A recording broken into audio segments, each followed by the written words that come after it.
I'm Roger Casey, and it's my great privilege and honor to be able to serve as the president here at McDaniel College. And I want to welcome our students, faculty, staff, alumni, friends of the community, and a special welcome to those of you who may not have been on our campus before. And I am delighted tonight that we will be welcoming Cornell William Brooks, who is the president and the CEO of the National Association for the Advancement of Colored People. The NAACP was founded in 1909, and it is our nation's oldest, largest, and most widely recognized grassroots-based civil rights organization. As an attorney and a social justice advocate, fourth-generation ordained minister, and a coalition builder, Cornell is exceedingly well prepared to lead the NAACP in its mission to secure for all American citizens political, social, economic, and educational equality. At McDaniel College, diversity, access, and affordability are central to who we are.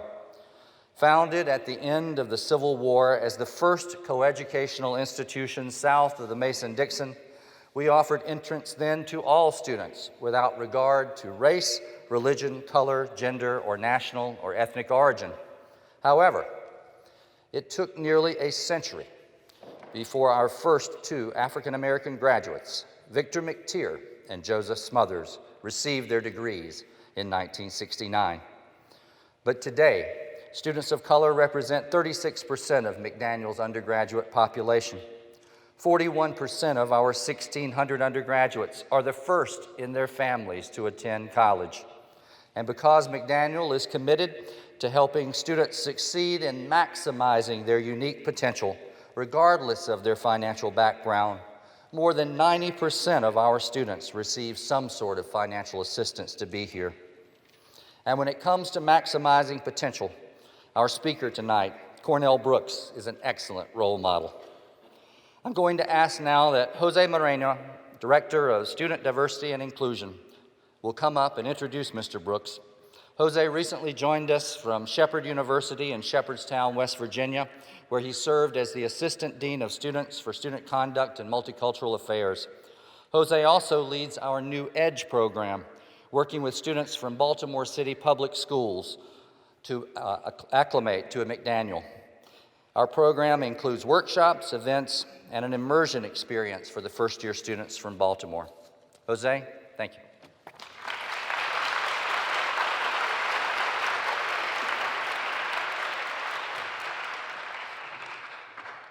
Good evening. Thank you all for coming. It is an honor to introduce to you Mr. Brooks.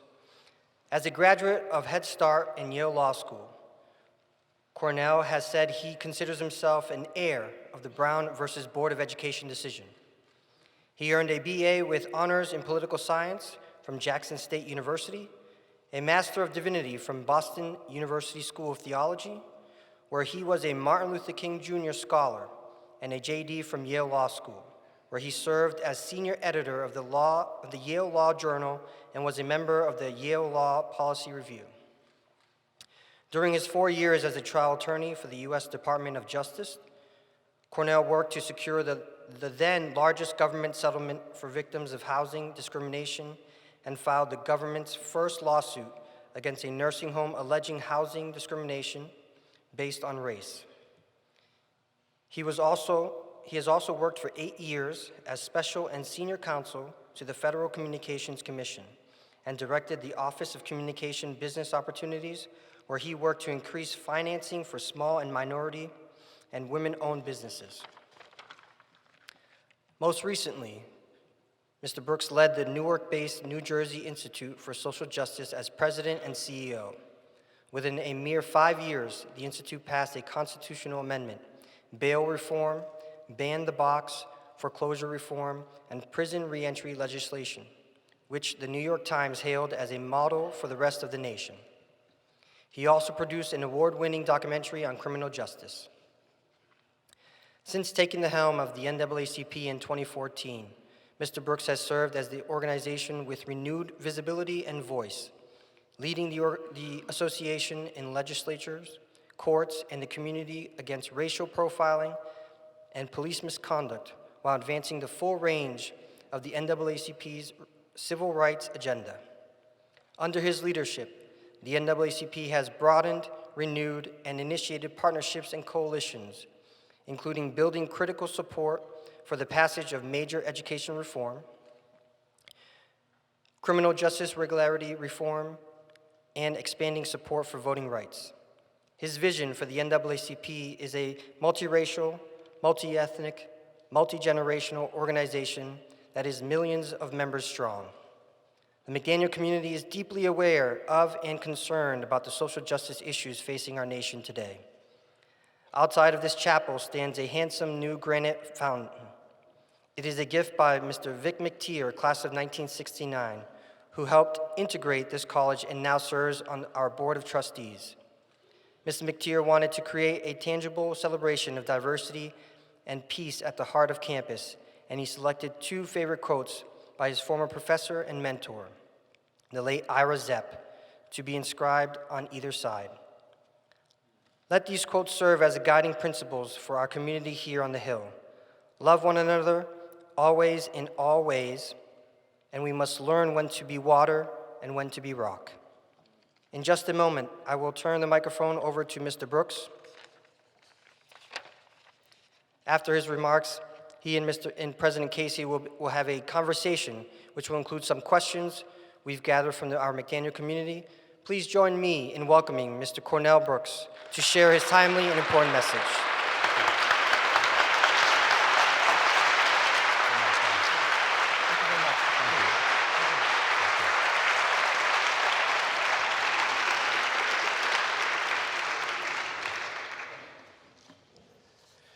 Good evening. Having grown up in a small town in South Carolina, my very Southern grandmother taught me to begin every talk, every speech with these two words. Those words being, thank you. I want to extend to every student, every faculty member, every member of the administration, every neighbor, every citizen, certainly every member of the NAACP, and all those gathered in this extraordinary chapel at this extraordinary moment in history, a hearty, heartfelt word of appreciation. Thank you, thank you, thank you. To President Casey, thank you for this kind introduction and kind word and invitation. Beth Garrell and Jose Moreno, I want to thank you for all of the hard work that you've done to bring us here. We also want to thank the Office of Student Engagement. Now, this being a college, this is a place in which we engage in participatory communication. So I want you to put your hands together for Christine Workman, Lucas Mietrich, yes, and Kelly Harvey and the Office of Student Engagement. Can we put our hands together loud, long, and resoundingly?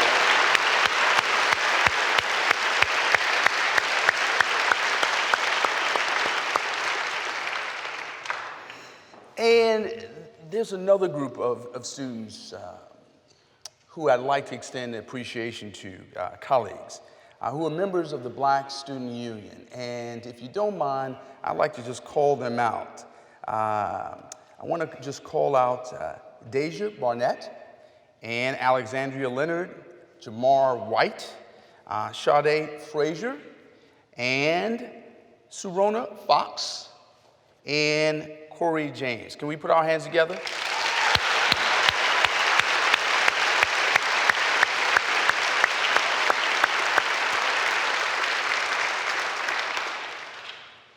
And there's an extraordinary group of folks and a wonderful lady wearing a very fashionable black hat. She'll probably kill me for embarrassing her.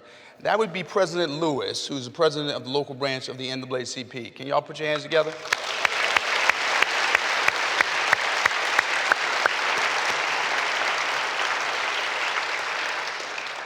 Now, I can tell that this is the kind of place where I can be at home.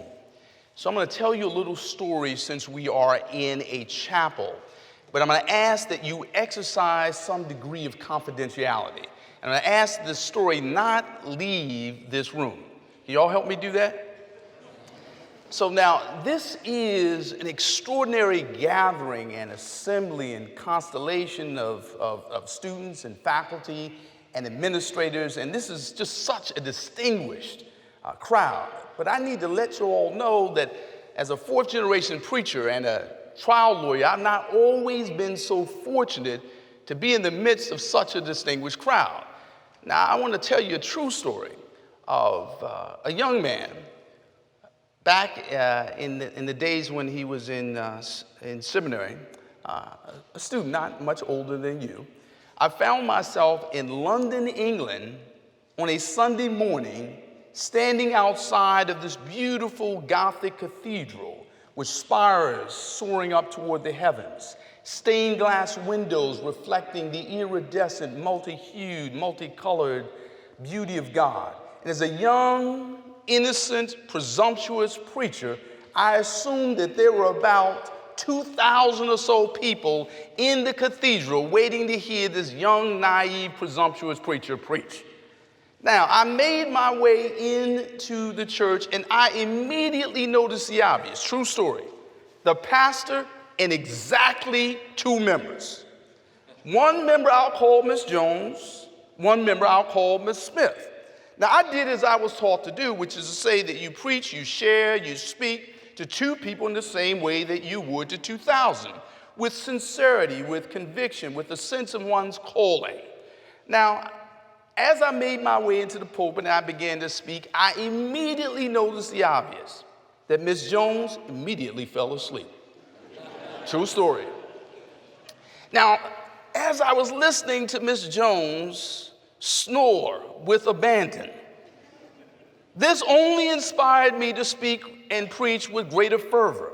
And I immediately noticed the obvious, that Miss Smith seemed to hang on to every word I had to say.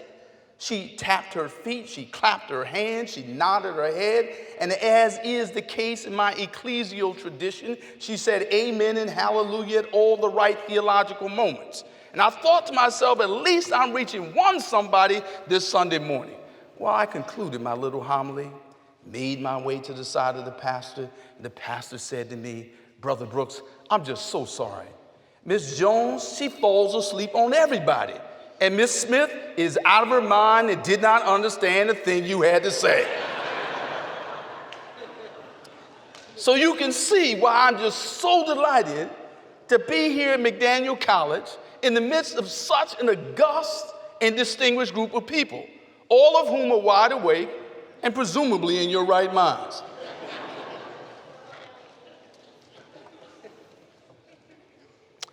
Tonight,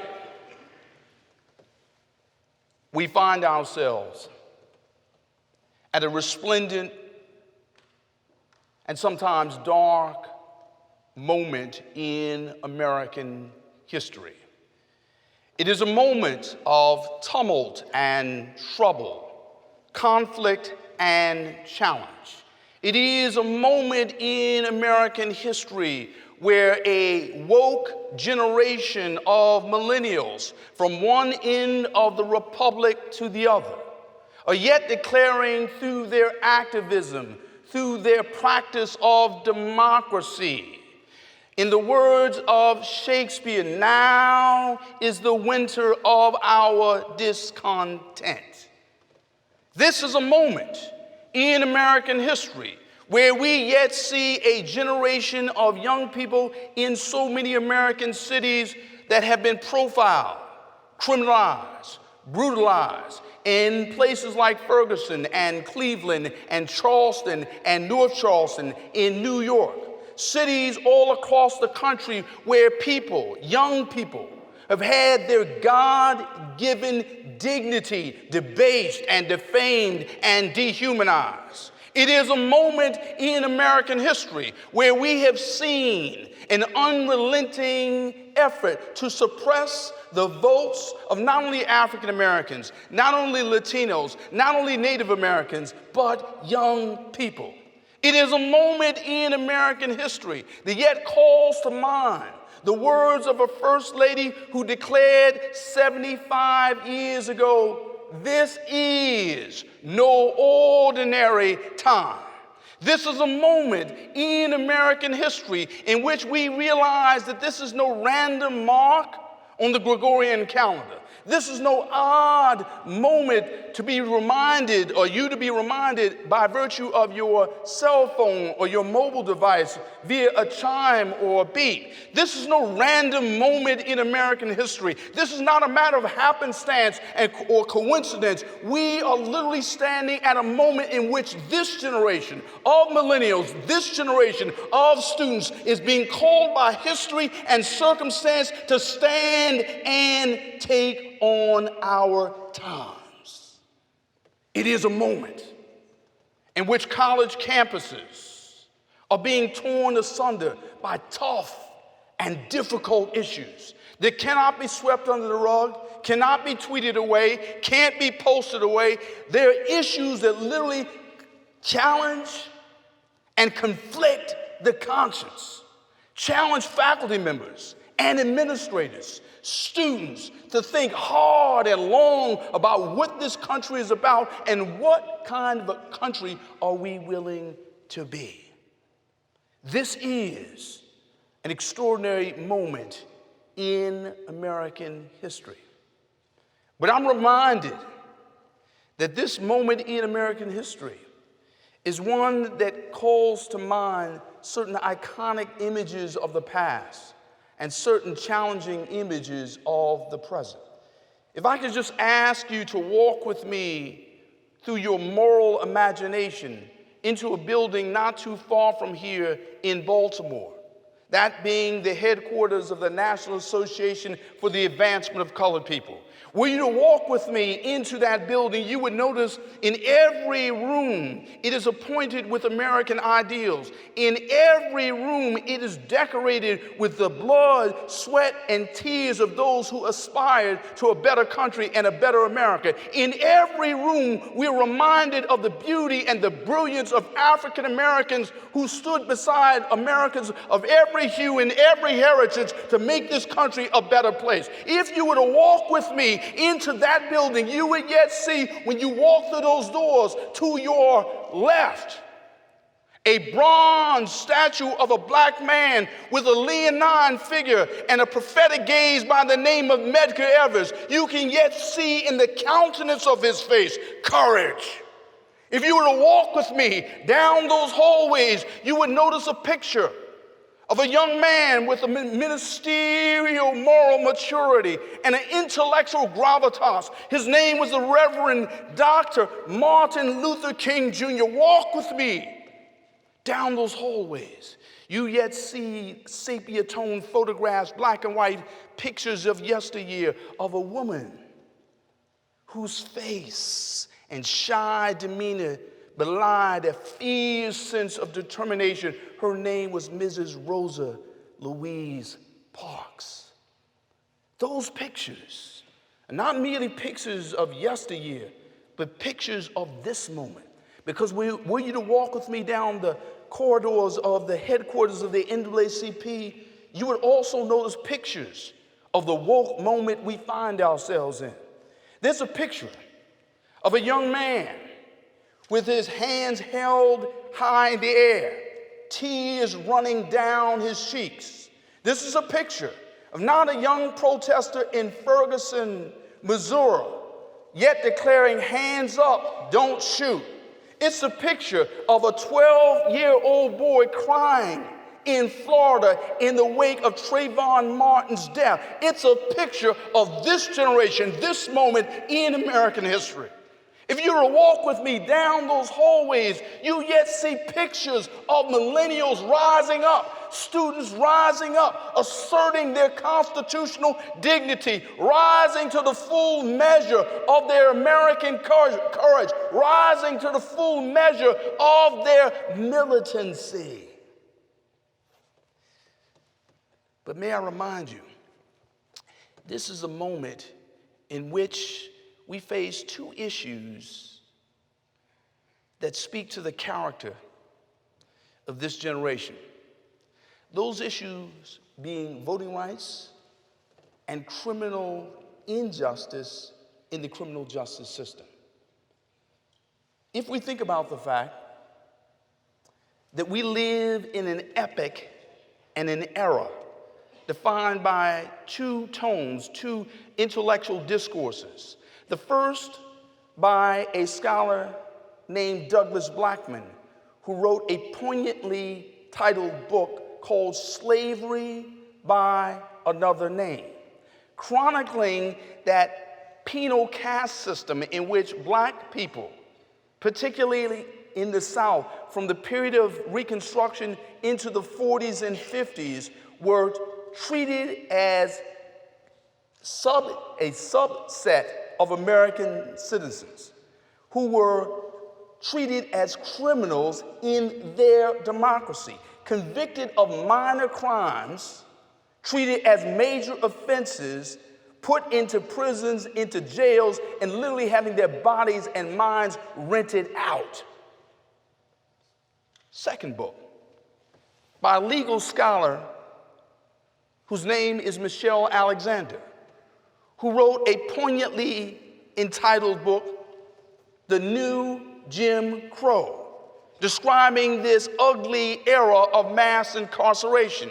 You know the statistics, stunning and startling and disturbing in their familiarity. 2.2 million Americans behind bars, 65 million Americans with a criminal record, 1 million fathers behind bars. The number of people in this country who report being profiled, not merely black and brown, but also Muslim, also LGBTQ, being as large as the population of the nation of Canada. This being a moment in which students and millennials rising up and saying to themselves, enough is enough. Unless anybody try to convince you that you can't do anything that you make up your mind to do in this republic, let me remind you of a group of students, high schoolers, who saw their friend Michael Brown lying on the ground for nearly 4 hours. They took out their cell phones, took out their mobile devices, and took pictures of a lifeless body and gave life to the Black Lives Matter movement. They literally took those images and teleported them around the world via fiber optic cable and geostationary satellites. And as a consequence, they put the words Michael Brown on the lips of President Barack Obama when he spoke to the United Nations in Geneva, Switzerland. Do not tell me what students and young people can't do.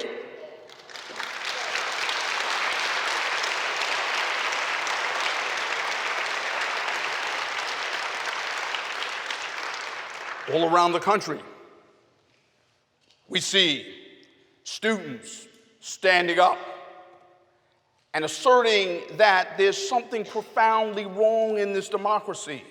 When in the city of New York, you can have 5 million people stopped and frisked. 5 million stops. Stopped and frisked, translated and transliterated as detained, dehumanized, and demeaned. In nearby Baltimore, a city with 600,000 citizens and residents, 300,000 people stopped and frisked, with 90% being innocent of any kind of crime and there being no probable cause. Students standing in the streets, students standing up for righteousness and justice, students speaking truth to power.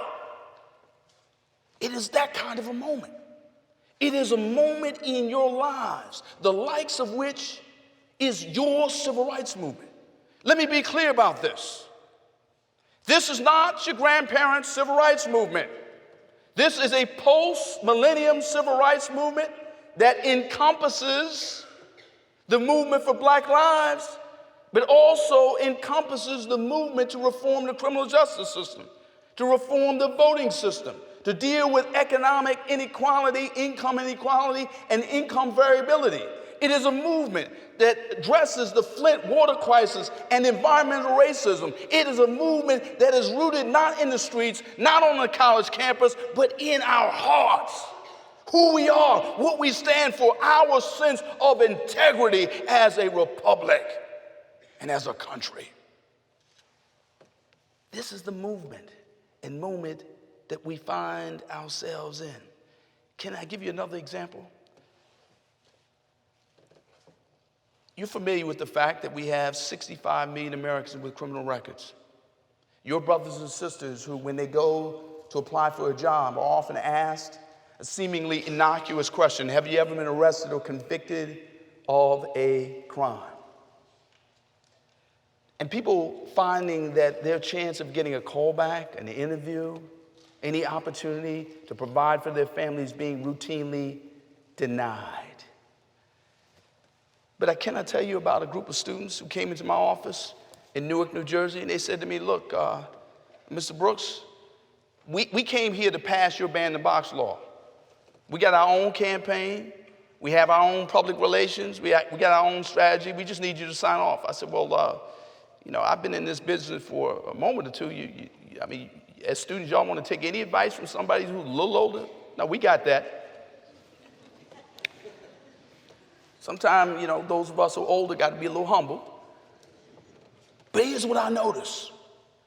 These students from Princeton and from Rutgers, from colleges across New Jersey, helped us pass a ban-the-box law that is a model for the country. We passed it with a Republican governor, Governor Chris Christie, a Democratic legislature, with the business community, with the Jewish Federation, with Baptists, with Lutherans, led by students. When I had a student testify in the legislature, I've graduated at the top of my class in college. I'm headed off to Cambridge, England, headed off to Cambridge University in England. But when I come back to the United States, I'm afraid I'll never be able to get a job. Why? Because I've been convicted of a nonviolent drug offense. And having a 22-year-old say, this is the right thing to do, this is the law to pass, that made the case. But if you don't believe that, can I give you a historical example? There was a law enforcement officer in Alabama searching through the bottom of a rusty file cabinet. He came upon two sepia-toned pictures of yesteryear. One of an older woman with a beautiful face and a gritty sense of determination. You could see it in the photograph. A picture, second picture, of a young man with a certain poise and precocious sense of moral maturity. The picture of the older woman was defaced with these numbers like the grime of graffiti on a wall.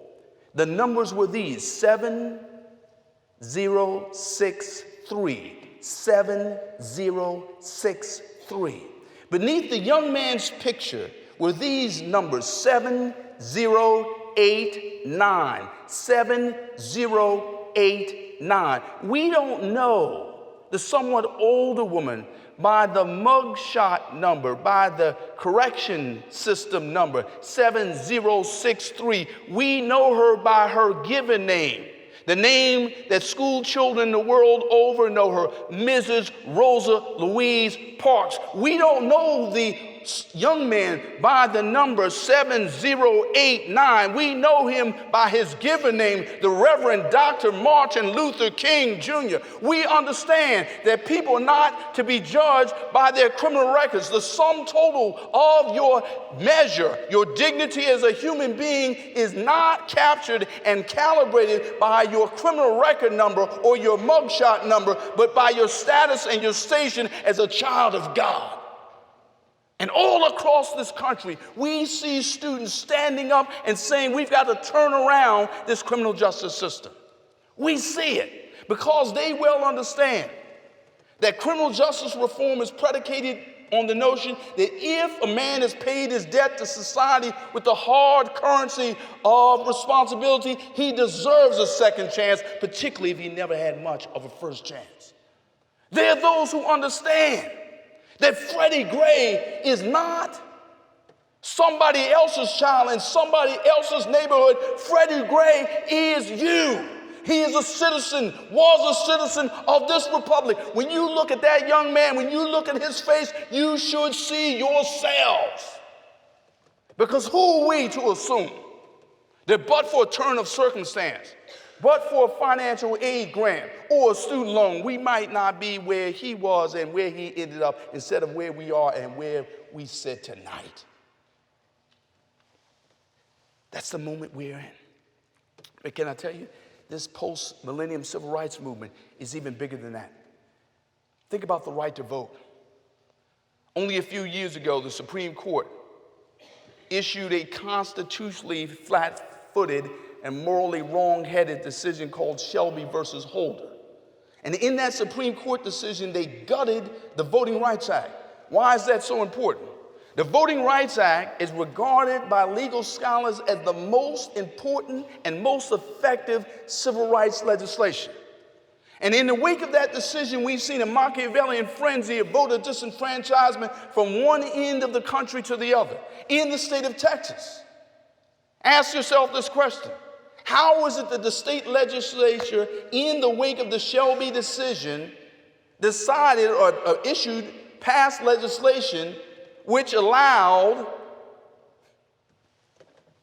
an ID which allows you to carry a concealed weapon to be deemed sufficient civic and democratic proof to vote, but an ID which allows you to carry a book of English, a book of chemistry, a book of engineering, a book of Shakespeare, a college textbook is deemed insufficient civic and democratic proof to vote. In other words, a concealed weapon permit allows you to vote, but your McDaniel ID does not allow you to vote in Texas. That's not merely a war against black and white, it's a war by old politicians against young students. It is constitutionally wrong-headed.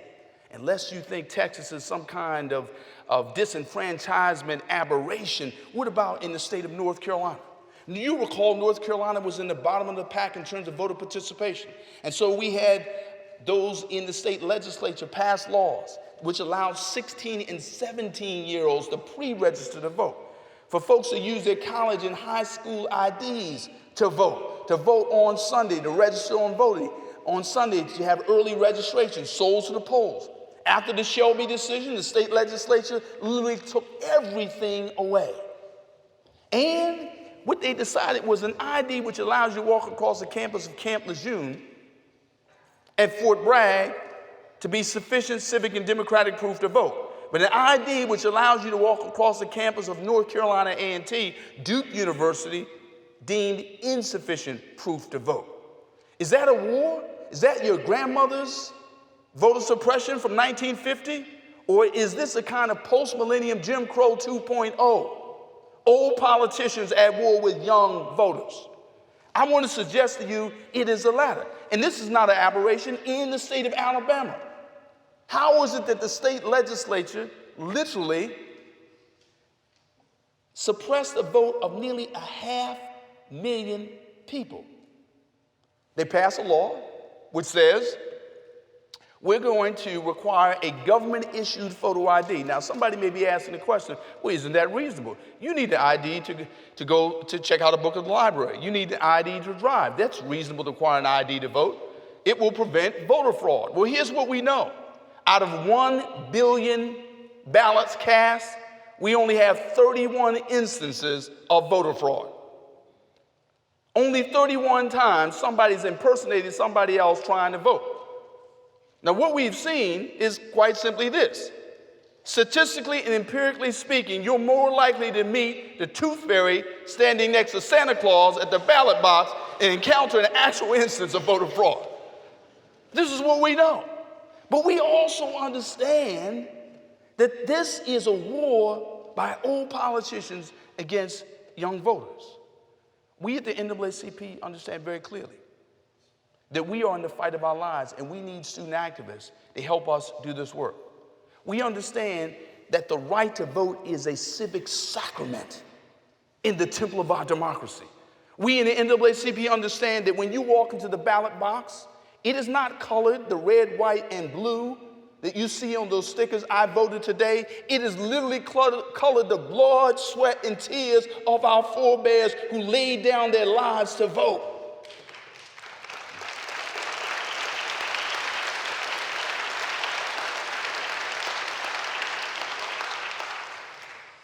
Can I tell you?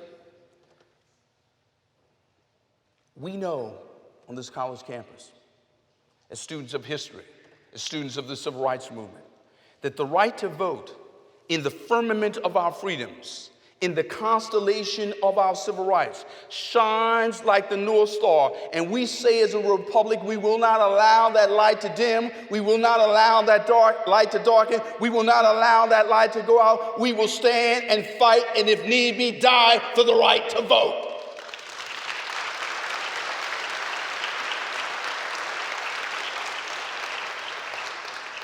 Every veteran of the Vietnam War, every veteran of the Korean War, every veteran who's come back from Iraq or Afghanistan, every veteran who has served this country, anybody who's volunteered for this country, anybody who's sacrificed for this country, understands that the ballot box is a holy place and it cannot be desecrated by voter suppression. And students understand this better than anyone. What happens when they shut down polling places on college campuses? What happens when they shut down voter registration on college campuses to keep young people from voting? Unless you believe that this is the theorizing of civil rights activists, there are actually politicians who've admitted on tape, we do not want students to vote. We don't want millennials to vote. We think they're going to vote one way or the other way. We don't want them to vote. But can I tell you, this is your moment. It is a moment where we need courage. We need integrity. We need people who are willing to stand up. And can I just show you why this is so important? Last summer, the NAACP decided to engage in what we call America's Journey for Justice, a march from Selma, Alabama to Washington, D.C., a geographic span of 1,002 miles. Had the NAACP had a smarter CEO, he wouldn't have called for it in the middle of the summertime. But we started out in Selma, Alabama, at the foot of the Edmund Pettus Bridge. And if I could just tell you a story about a friend of mine whose name was Middle Passage. He took a bus from Colorado, 40 hours, slept at the foot of the Edmund Pettus Bridge, not metaphorically, not figuratively, but symbolically. He got up the next day, met a rabbi from Washington, D.C. by the name of Bruce Lustig, caught a ride to the home of Miss Amelia Boynton, whose face and figure you recall standing, or rather sitting next to President Obama when he walked across that bridge to commemorate the 50th anniversary of the Voting Rights Act and that march. He came back from Amelia Boynton's home, met us at the foot of the Edmund Pettus Bridge, and he said these words: I want to walk all the way from Selma to Washington, D.C., and I want to carry the American flag the entire distance. We didn't know at the time, but we later found out he was 67 years old, a veteran of the Vietnam War, a veteran of the Navy.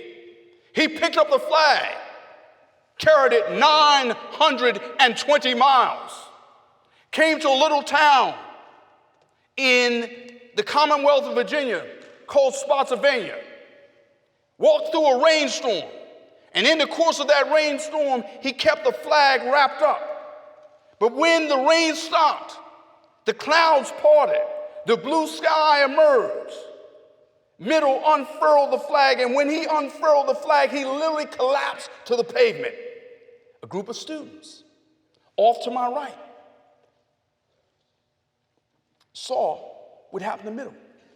My hardest day at the NAACP was telling those students that Middle did not make it, that he died.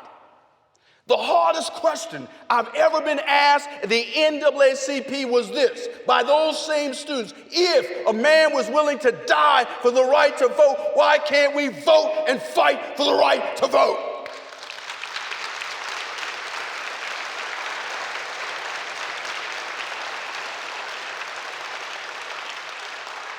The question that those students posed then is the question I pose to you now. If our foremothers and our forefathers, our forebears were willing to lay down their lives for the right to vote, the right to sit in a restaurant free of discrimination, the right to live and breathe and walk and carry themselves in their constitutional dignity as citizens of this republic, if they did all they did with what little they had, why can't we do more with all that we have been given?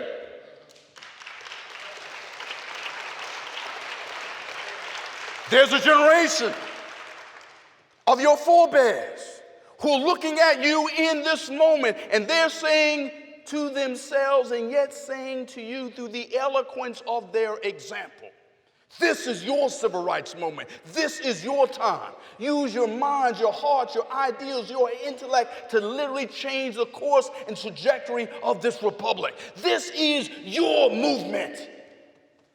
Don't be fooled. This movement cannot be outsourced, generationally speaking. You cannot have the grandparents outsourcing it to the young people, but the young people can't outsource it to the grandparents. We need a multi-generational civil rights movement. Bear in mind, Tamir Rice is 12, Michael Brown, 18, Walter Scott in his 50s, Eric Garner, a grandfather, Sandra Bland, a young woman. The victims of racial profiling are multi-generational, and the opponents of racial profiling must be multi-generational. This is a moment where we need an interracial, interethnic, interfaith band of freedom fighters to take up this cause. We have too many who are yet divided on this silly word divide, all lives matter versus Black Lives Matter.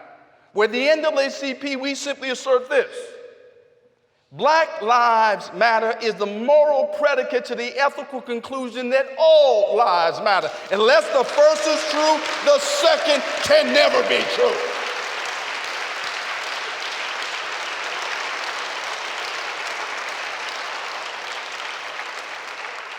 Those of you in first-year logic understand the relationship between premise and conclusion. It is ridiculous to say that all lives matter without speaking about the specificity of Black and brown and LGBTQ lives mattering. We must talk about the sum of the parts of our republic while understanding and appreciating the whole of our republic.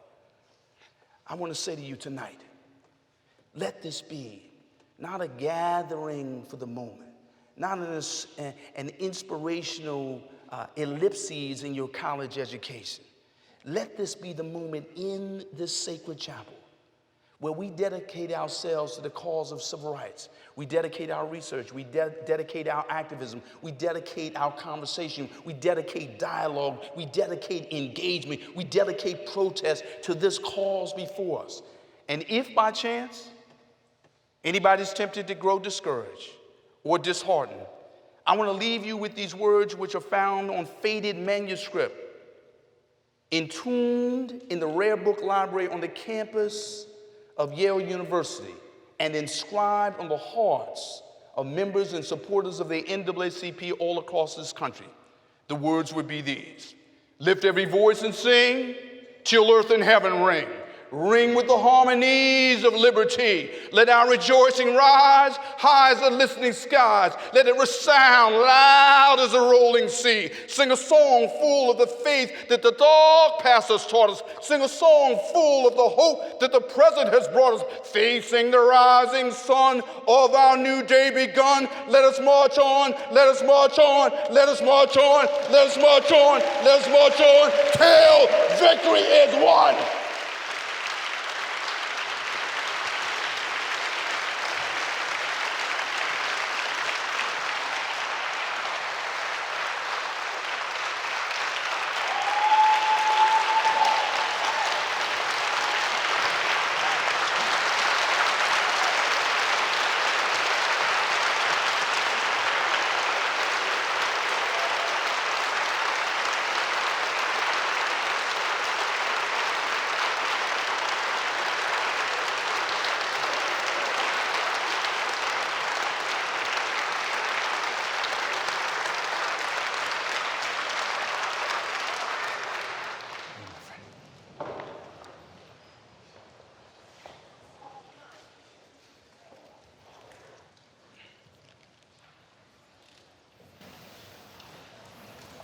Thank you.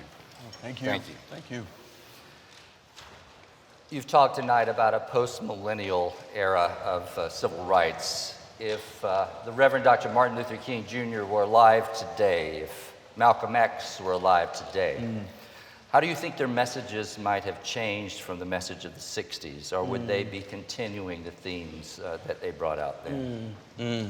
One of the things I'm struck by is when you think about the post-Mecca Malcolm, who, without denying the specificity and particularity of race, also spoke about the commonality and universality of our humanity. When you think about Martin Luther King in his latter years, writing unapologetically about economic justice, writing with fervor and conviction about the interdependence of humanity. So think about their writing, their lives, the eloquence of their example in the context of a post-millennium America. Incredibly diverse, incredibly interdependent in a globalized economy. Their words take on more resonance. And so the point being here is that we are incredibly interdependent. The students at this college are connected with the struggles at the University of Missouri, at the University of Michigan, Flint, at Yale University, at Harvard, at Amherst, and all the schools around the country. Literally, the struggles, even the ways in which students have given us a new vocabulary. When students talk about intersectionality, it calls to mind in a post-millennium way about the interdependence that Dr. King spoke about in the 1960s. But literally, they're giving his words greater effect, greater intellectual breadth, if you will, in terms of law and policy. And so I think their words have more impact, more resonance now, particularly in light of the fact that the economic challenges that Dr. King wrote about, in some ways we've gotten better, but the stark differences between those who have and those who have not are perhaps more stark now. You've talked about the intersectionality of a number of peoples trying to achieve justice. Can you talk about the role the NAACP is playing in the struggles for gay rights, for gender rights, gender equality, and I think in this election, feminism has become an important key issue again. How is the NAACP interfacing with those issues? Sure. So, as you recall, a few years ago, the NAACP took a strong position in terms of marriage equality, noting that we have religious folks under the First Amendment who have the right to marry whom they choose as a matter of theology. But we also took a strong position relative to the 14th Amendment in terms of people having the right to marry whom they choose as a matter of democracy. And we understand that these two things are not in conflict, but mutually reinforcing. But even more recently, so where we had our brothers and sisters assassinated in a nightclub in Florida, we came out strong, very clear, that killing, demeaning, desecrating the humanity and the bodies of people who are gay and lesbian is no different than doing so with respect to those who are black, white, Latino, Asian, Native American, immigrant American. It is all the same offense against our common humanity. We have lobbied long and strong on protections at the federal level, state level, municipal level, in terms of protecting the rights of gays and lesbians.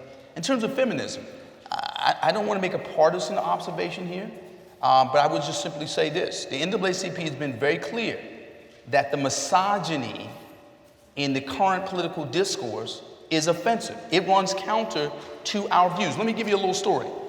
Rosa Parks, we know her because she sat down on a bus against racial discrimination.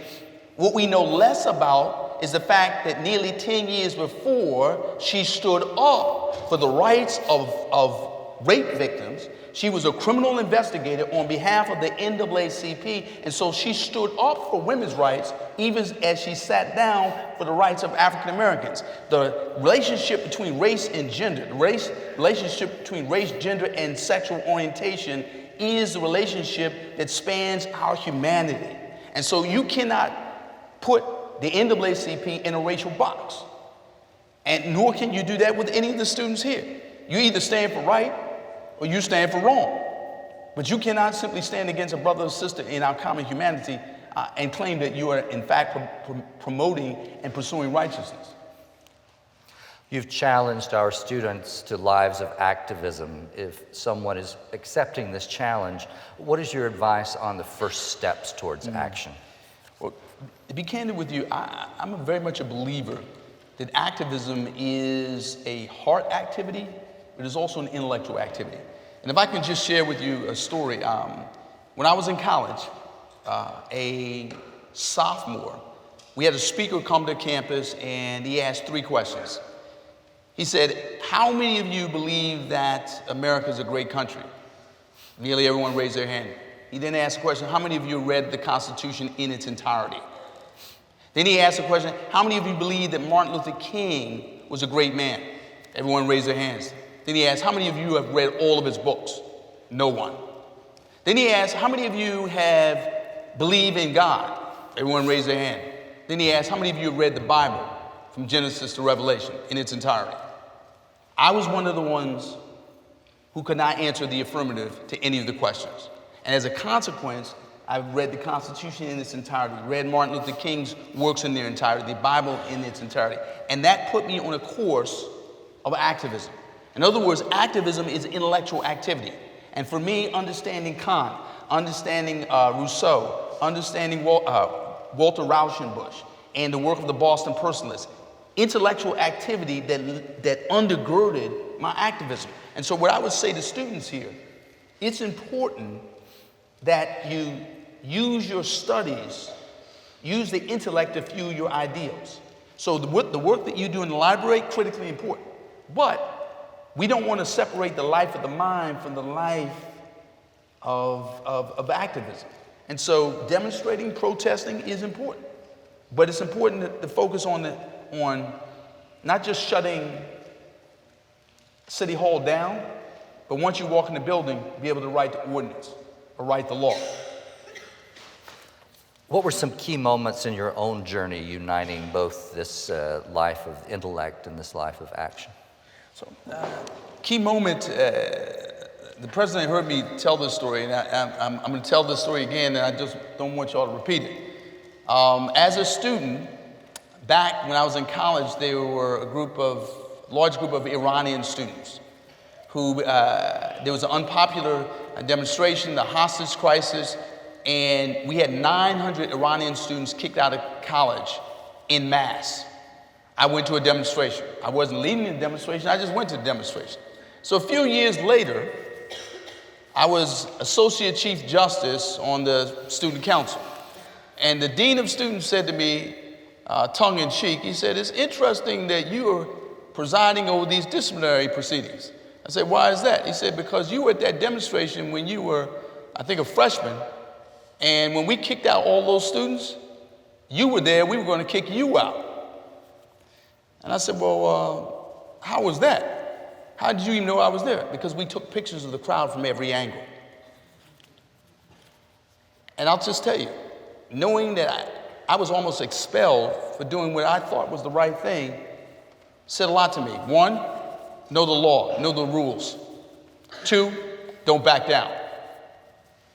And so you can see, Mr. President, I'm not advanced very far in my career since then. So many people have defined a polarization between African Americans and the police. Black lives matter, blue lives matter.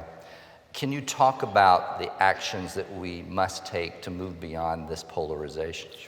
Sure. So if I could paint a picture for you, about a month and a half, 2 months ago, the president called for a meeting at the White House. Now, you know, the president is a former constitutional law professor.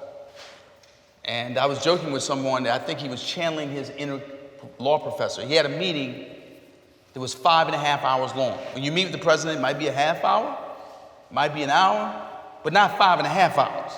You know, he literally said, I got to call Michelle and tell her I'm going to be late for dinner.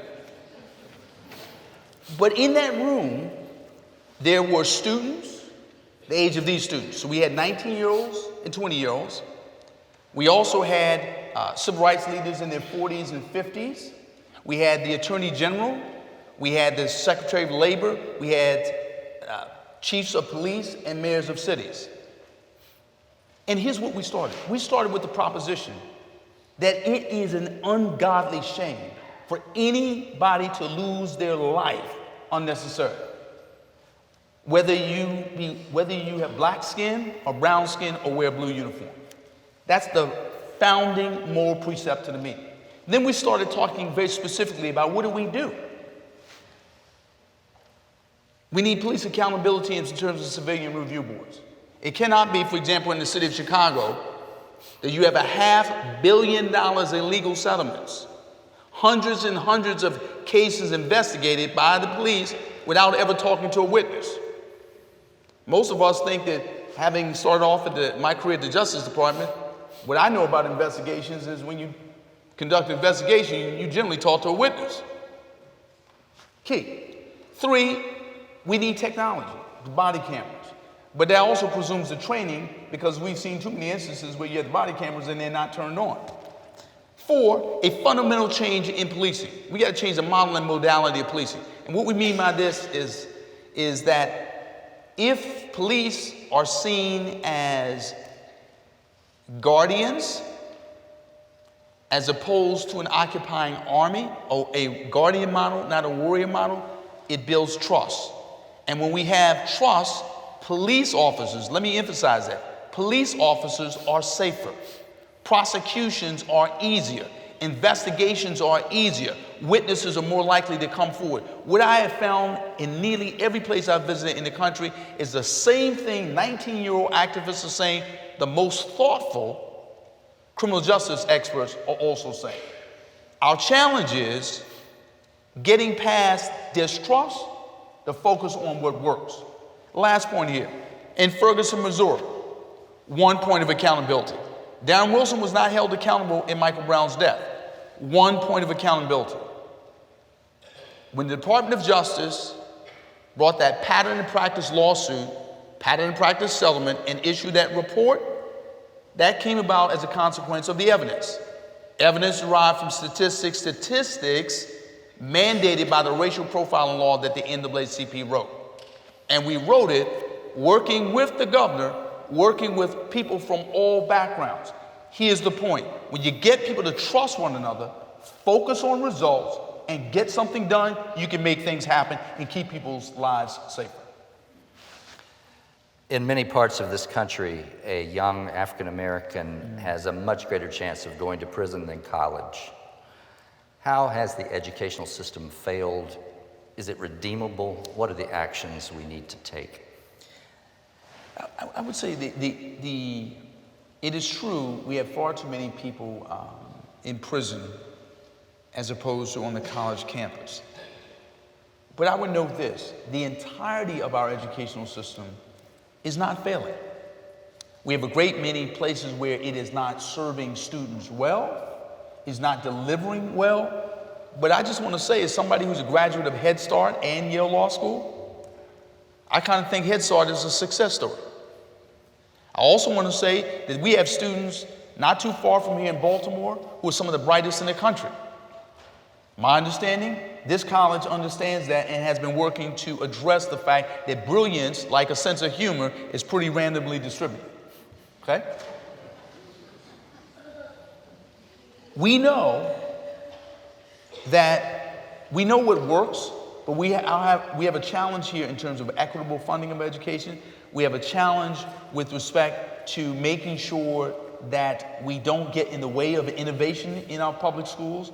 We have a challenge with respect to suburbs and cities not understanding that their educational destinies are tied. And lastly, I want to note here, there's a critical role for the business community to play, because when we see that brutally efficient school-to-prison pipeline that begins in preschool, a lot of this has to do with the fact that we're literally dumping kids out of the public school system into an alternative school system, ultimately into the juvenile justice system, and into the prison system. Business can play a role by stepping in and saying, look, why in the world do we have to run very expensive programs to bring in talent from abroad while overlooking the talent we have on our doorstep? We need that constituency at the table. We also need higher education at the table, which you well understand that you can't recruit in the admissions office while ignoring the failures of the public school system. And so the NAACP has worked hard at the state legislature, at the state level, at the municipal level. We've worked hard at seeking more funding, seeking more innovation, and frankly, we've worked hard with the business community, including, for example, like the U.S. Chamber of Commerce, not thought to be a common ally of the NAACP. Do you envision a future in America in which your organization is not necessary? The honest answer is no. Here's why. Not that the NAACP needs to perpetuate itself for the sake of its own existence, history, and tradition. But I would note this. In a time of peace, no one questions the utility and the efficacy of the military. In a time of peace, we don't say to ourselves, we need to get rid of the U.S. Army, the Marines, the Navy, or the Air Force. We understand that given human nature, we're probably always going to need a military to keep the peace and defend ourselves in the case of war. When it comes to civil rights, the NAACP is an army of social justice. And as long as there's racism, bigotry, and bias in whatever form it takes, the NAACP will be around. We don't say that fatalistically. We like to work ourselves out of business, but we know too much about American history to know that to be the case or not to be the case. The first letter of the organization is national, but is there an international focus and scope to your work? Yes. So the NAACP has long advocated before the United Nations on issues concerning women, children, criminal justice issues, juvenile justice issues. So we've advocated in that space, and you'll recall going back to the days of W.E.B. Du Bois, that W.E.B. Du Bois was a Pan-Africanist.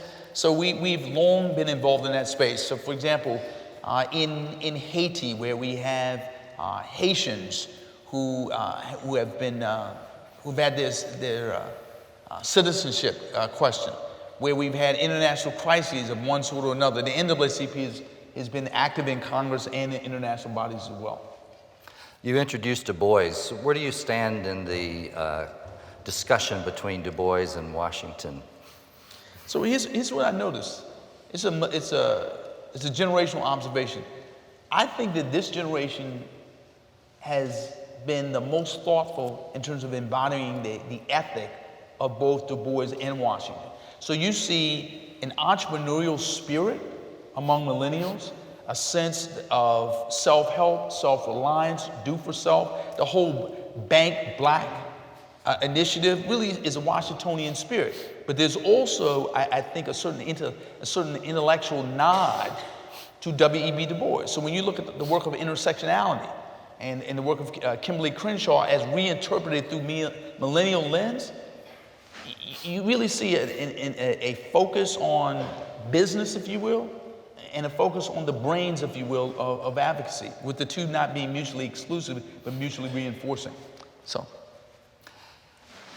given our setting, can you name a few books that you think everyone in this audience needs to be reading now?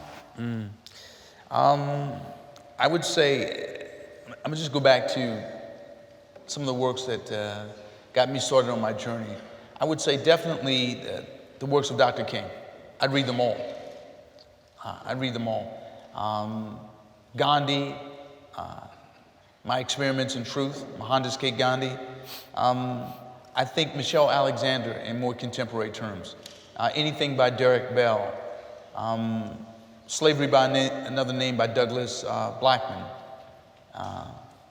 Of course, the more recent works on capital and income inequality, Robert Reich and Thomas Piketty.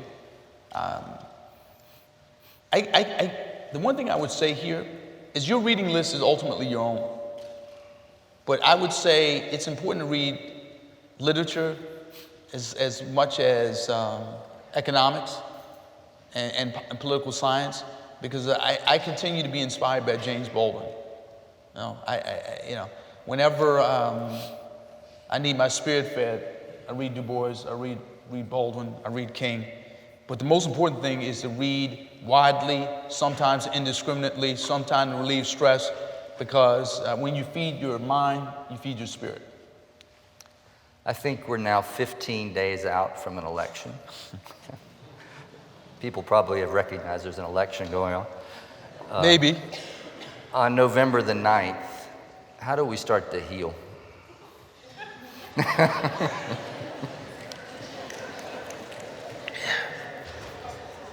Mr. President, that's a tough question. I think one thing that's incredibly important for us is to do a moral reset. The discussion has largely been about Mr. Trump and Secretary Clinton. Too little about ourselves, too little about what we believe, too little about our convictions, our ideals. Hearing people write and talk and tweet about the misogyny in this campaign really speaks to me, because when you hear people saying, we have children, we have little brothers and little sisters listening to how we talk, how we carry ourselves, that speaks to our common decency. And so I think we need a moral reset. Like the day after the election, we need to say to ourselves, we may have elected a president, but we've not unelected this democracy. We have a right to speak about what's important to us. I think it's critically important for us to be very self-conscious and intentional about coming together. And that means that where we have seen xenophobic, Islamophobic, misogynistic, racist, anti-Semitic rhetoric, we need to be very clear. Jews and Christians, Muslims, Hindu, Buddhists, Baptists, Methodists, we got to come together. And I note that this college has Methodist roots. And, I would simply say, as a graduate of the oldest Methodist seminary in the country, we need to, hearken to the words of John Wesley and the ministry of John Wesley, and be very clear about the fact that unless we work out our theology, our sermonizing means nothing, right? We got to be clear about it. Don't tell me that you want to fight racism and you can't talk to somebody who doesn't hold your view with respect to how to address race. If you're not talking to people, you can't really advance, right? In other words, because people disagree with you is not an excuse not to talk to them. And that we fundamentally have to return to the day after the election. Your words, your work, your life have been an inspiration to us. On behalf of everybody here at this college, I want to thank you for spending this evening with us. Can you join me in thanking?